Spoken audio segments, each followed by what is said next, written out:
All right, for May 31st, we're looking at the silver bullet.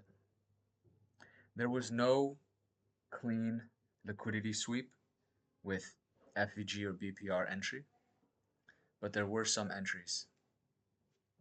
First of all, this was a 5-minute fair value gap here. And this, I don't really like this. In an internal liquidity sweep, that's really not key to me. What is key is this divergence here.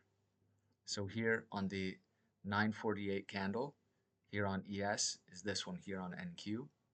Okay, so we have this divergence here. Okay, liquidity is taken on the ES at 10:08, and here on NQ, it does not take liquidity. So being within a 5-minute fair value gap and this divergence, and I think this is just reverse engineering the internal liquidity. I look back and I see it. I would not count this as a strong liquidity sweep. But those two signs, the 5-minute fair value gap and the divergence here, with this very big candle being down closed over these wicks, that could be a shift in market structure. We also have what could be a BPR here, this fair value gap and this bar closed down over it, but there was no real liquidity sweep unless this is going to be the liquidity sweep from here to here, right? This takes out all this liquidity here, but it's not very strong.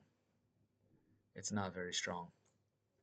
We would want to see this liquidity, external liquidity taken, not internal liquidity. But so there's another possibility, BPR, and then I would enter here and go down to here.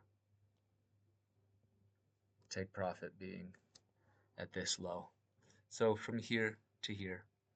And then if I'm looking for another trade, this here is fair value gap. It's quite small, but if we see this fair value gap and it's being respected, and if this wicks are gaps, ICT says wicks are gaps. So if this is a gap, you have this fair value gap, touching being respected, touching being respected,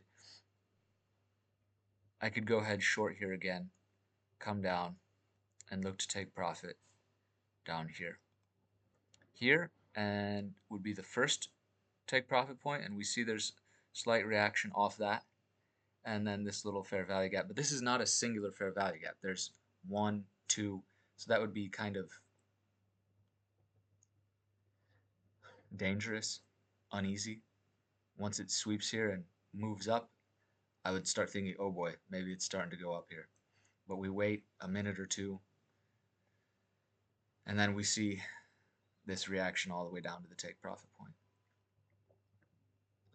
And so that is Silver Bullet Review for May 30th.